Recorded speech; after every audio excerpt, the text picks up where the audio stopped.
Meus caros amigos, há um pormenor neste processo que, confesso, é dos mais graves que já vi sair de Bissau. Um juiz-presidente do Tribunal Militar Superior a ordenar por escrito e a próprio punho que uma decisão judicial já assinada não fosse tornada pública. E é exatamente isso que está agora denunciado ao Ministério Público junto do Tribunal de Relação. Antes de entrarmos nos detalhes, e como sempre, peço-vos que deixem o vosso gosto neste vídeo, partilhem este vídeo com quem também acompanha a política guineense e subscrevam o canal com o sino de notificações ativado. Isto ajuda muito a que este trabalho de análise continue a chegar a mais pessoas. Muito obrigado. Vamos por partes, porque a história, na verdade, tem duas camadas e as duas interessam. A primeira camada é o processo em si. Falamos do coronel Vítor Chongo e dos majores Ramaliano Mendes e Lamine Camara, arguídos no processo número 7/2024 no Tribunal Militar Regional de Bissau.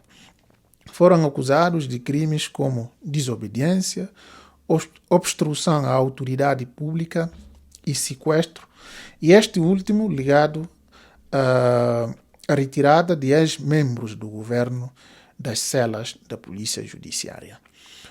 O Tribunal Militar Regional condenou os três a penas pisadas.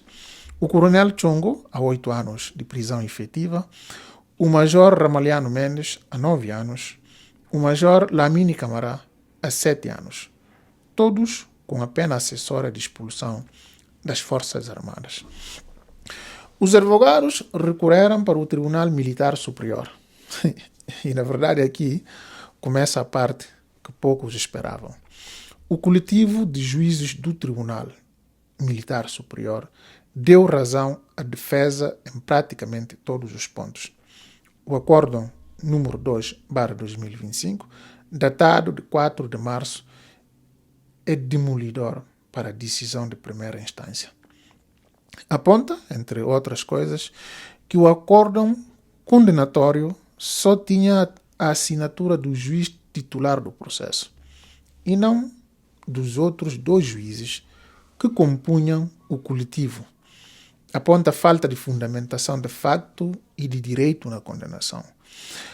Aponta uma condenação extra petita, ou seja, o tribunal aplicou a pena acessória de expulsão sem que a própria Promotoria de Justiça Militar a tivesse sequer pedido. Aponta também que a sessão de julgamento decorreu à porta fechada, sem jornalistas, o que a lei não permite, como regra geral. E quanto ao crime de sequestro imputado ao coronel Chongo, os juízes do Tribunal Militar Superior escrevem o que passo a citar: que não ficou provado que o coronel se deslocou à Polícia Judiciária ou participou na operação de resgate dos ex-membros do governo. O resultado? O Tribunal Militar Superior revogou o acórdão condenatório, ordenou a repetição do julgamento e, mais importante para os arguidos, ordenou a restituição da liberdade a todos os suspeitos. Até aqui é um caso de recurso, como há muitos. A segunda camada é que transforma isto numa denúncia criminal.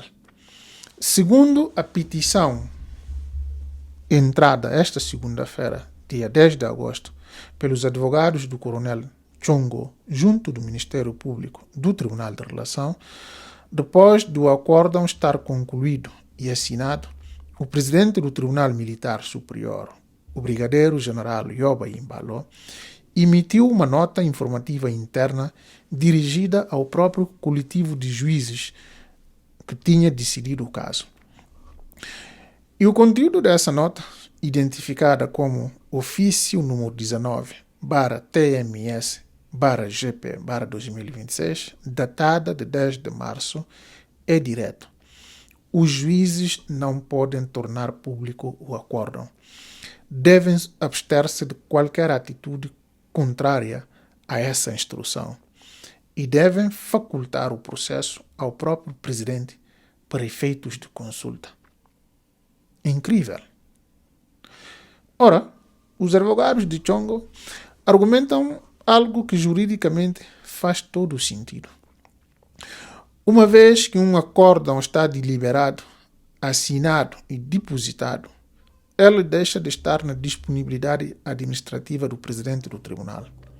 Passa a ser um ato jurisdicional do coletivo. Nenhum órgão administrativo tem competência para impedir a sua notificação às partes, salvo se houver uma decisão jurisdicional do próprio tribunal que o determine. E não foi isso que aconteceu aqui. A denúncia invoca os artigos 119 e seguintes da Constituição, que consagram a independência dos tribunais e a submissão exclusiva dos juízes à Constituição e à lei. E enquadra a conduta denunciada em 4 crimes possíveis: abuso de poder, previsto no artigo 24º da Lei 14/1997, obstrução à atividade jurisdicional, artigo número 229 do Código Penal, prevaricação, artigo número 232, e usurpação de funções públicas, artigo número 244. Os advogados deixam ainda a porta aberta a outros crimes que o Ministério Público entende identificar. É interessante notar o argumento jurídico usado para justificar que este processo caia na jurisdição comum e não na jurisdição militar. O artigo 1º do Código Penal diz que, salvo os crimes essencialmente militares, as suas disposições aplicam-se a todas as infrações criminais, independentemente da lei que as tipifique. E os advogados vão buscar jurisprudência do Tribunal Constitucional Português, os acórdãos 347/86, ou seja, 49/99 e 172/2003, para sustentar que só são crimes essencialmente militares aqueles que lesam bens jurídicos e especificamente militares, como a disciplina e a hierarquia. Interferir na notificação de um acórdão, argumentam, lesa a administração da justiça e as garantias dos cidadãos, não interesses propriamente militares. Logo, é a jurisdição comum que deve investigar e não os próprios militares a investigarem-se a si mesmos. Vale a pena parar num pormenor que a própria denúncia sublinha. A nota informativa não é uma suposição. Existe prova documental da sua emissão e chegou, segundo os advogados, ao conhecimento e à posse dos próprios mandatários da defesa. Ou seja, não estamos perante uma alegação vaga. Há um documento concreto, com data, com número de ofício, assinado à mão pelo presidente do Tribunal Militar Superior. E há também um pedido de diligências muito específico na denúncia.